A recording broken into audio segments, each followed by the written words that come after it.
Unlike viruses, bacteria are cellular organisms, mostly capable of fully independent life.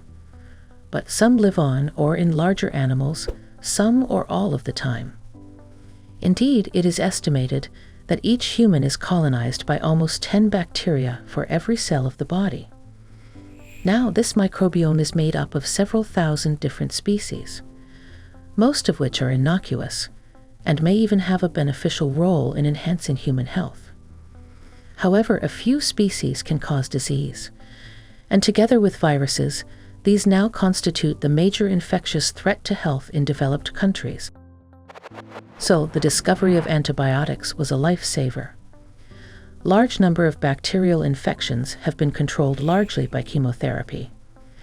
However, with the recent rise in antibiotic-resistant strains of bacteria, scientists are struggling to develop new or improved vaccines against the bacteria responsible for such diseases as tuberculosis, meningitis, and food poisoning. Now, what happens when a bacterium enters your body?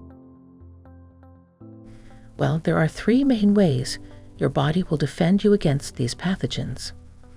It can be via phagocytosis, via complement-mediated lysis, and via cell-mediated immunity. Now, let's discuss them in the next section.